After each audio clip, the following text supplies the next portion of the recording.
Wide Lake, un complesso di laghi, veramente un posto fantastico, immerso nella natura.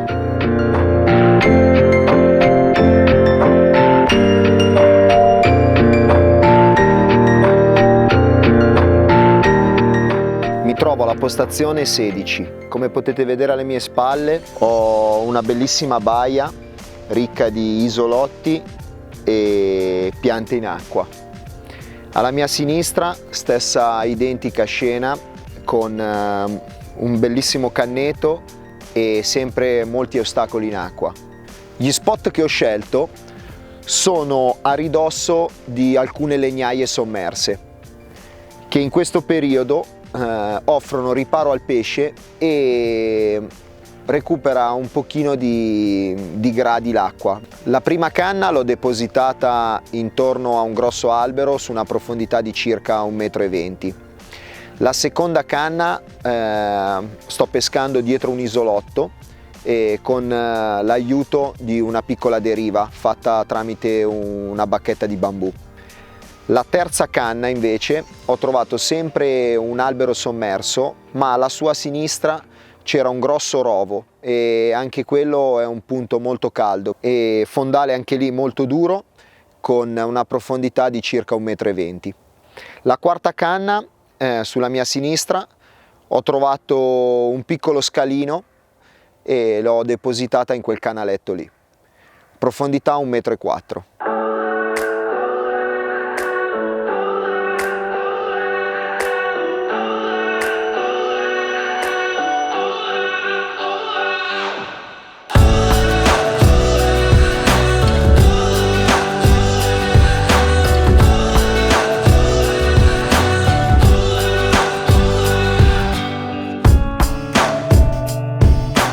Combattimento stupendo e ho portato a guadino questa bellissima regina.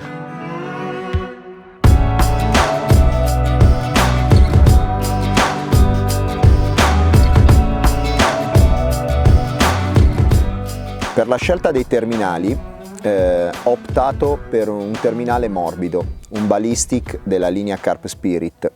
Questo perché la tipologia di fondale che andremo ad affrontare è un misto tra argilla e qualche zona di diporto, quindi fondale un po' morbido. Il terminale morbido mi consente di adagiarsi sul fondo e seguire molto bene la linea del fondale, mentre un terminale rigido in questa occasione non sarebbe un'ottima scelta. Sicuramente il trecciato in questi casi è più performante rispetto a un fluorocarbon, visto il carico di rottura maggiore, e una classica montatura line a liner con nodo senza nodo mi garantisce un'ottima ferrata. Il pallino lo utilizzo sempre per dare la prima puntata dell'amo nella bocca del pesce e poi il piombo farà il resto del lavoro. In questi casi amo utilizzare terminali non troppo lunghi, soprattutto quando si va a pescare vicino agli ostacoli, così almeno il pesce si allama subito e al momento della partenza il piombo darà una bella botta al pesce e starà un attimino di stallo. Quello sarà il nostro momento per portare il pesce fuori dagli ostacoli.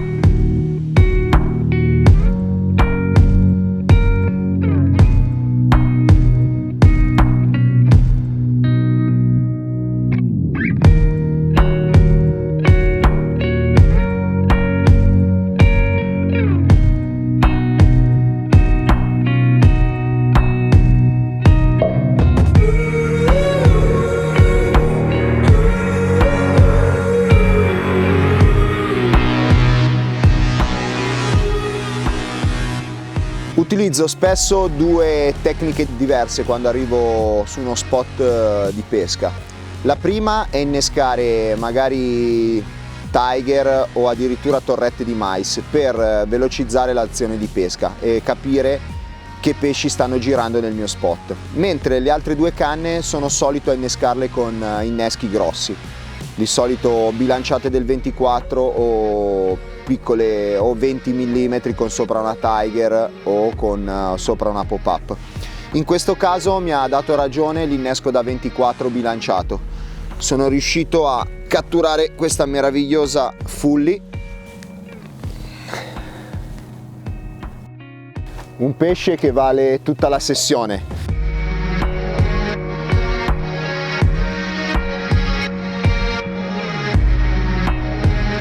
Gli ridiamo la libertà a questo meraviglioso pesce. Ciao!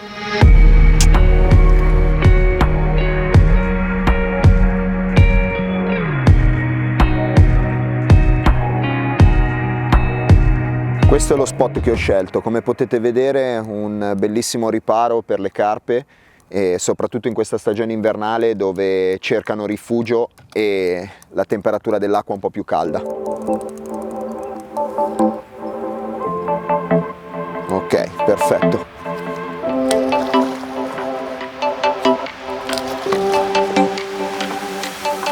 Una cosa che amo fare in queste situazioni: prendere una manciata di palline e fare delle piccole stradine per le carpe che sicuramente avranno più fiducia ad alimentarsi lì dentro e poi pian piano arrivare sul nostro spot pasturato.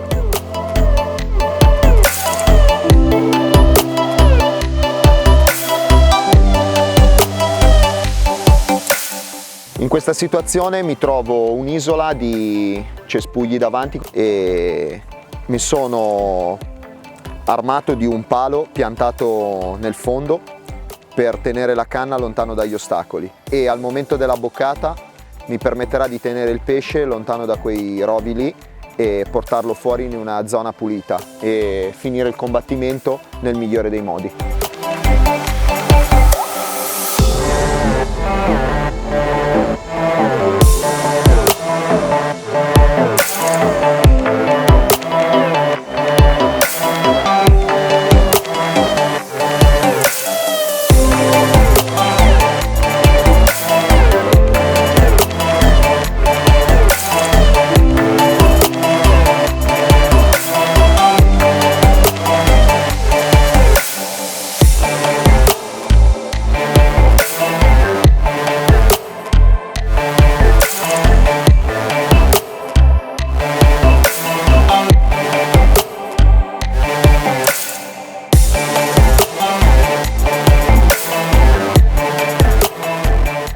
Un'altra tecnica che utilizzo spesso per riposizionare la canna al volo, così non perdo tempo e non spreco batteria inutilmente, visto che sicuramente il combattimento si fa quasi sempre nei pressi dello spot dove si è depositato l'innesco.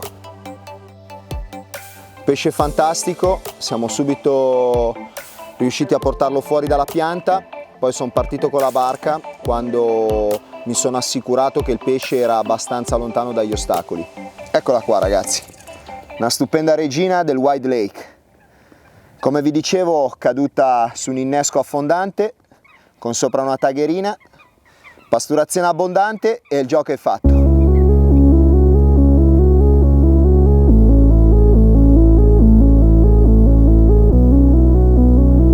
Quando arrivo sulla zona di pesca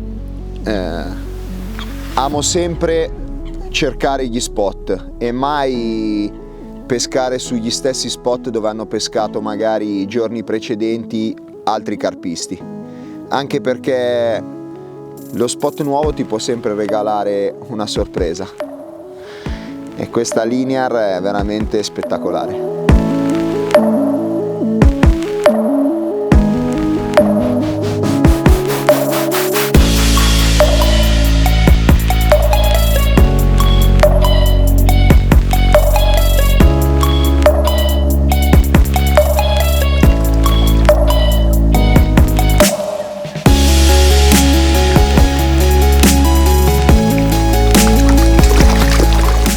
Come pasturazione sto utilizzando del pellet e del fioccato di mais e delle boilers, visto le sessioni precedenti che mi hanno dato parecchi frutti, essendo nel periodo invernale.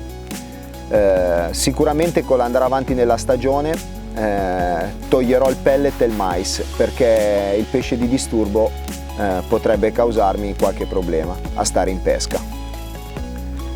Il Il Wide Lake sicuramente non è una classica cava. Qui la pasturazione deve essere abbondante perché dobbiamo contrastare le folaghe e sicuramente qualche pesce di disturbo, quindi non abbiamo paura a pasturare. Io di solito nelle mie sessioni utilizzo circa 2 kg, 2,5 kg di pastura per ogni canna, e nel caso ci fosse la necessità la sera riesco con l'imbarcazione e rinfresco lo spot con altri 1 kg, 1,5 kg.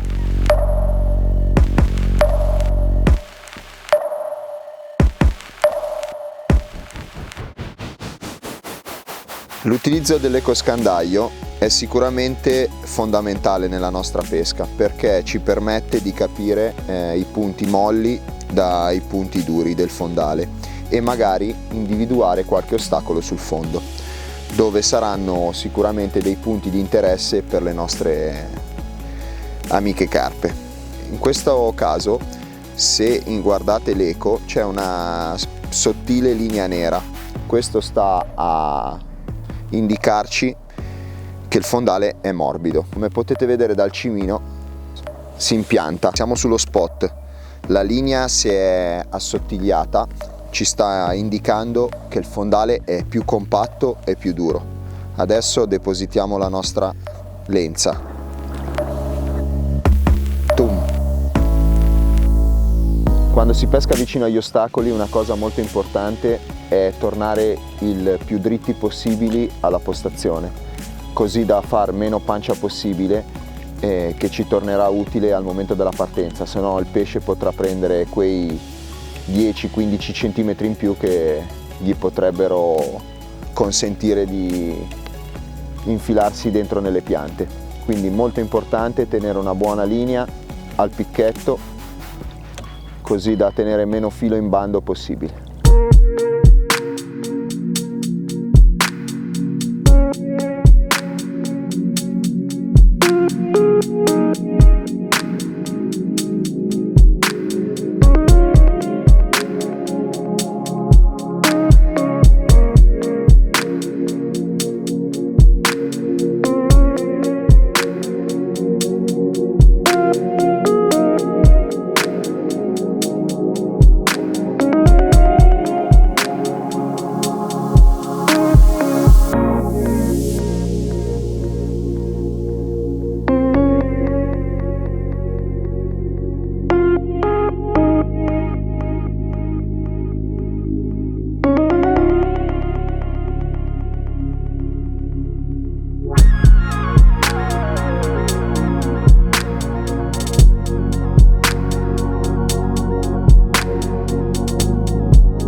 E anche questa sessione è giunta al termine.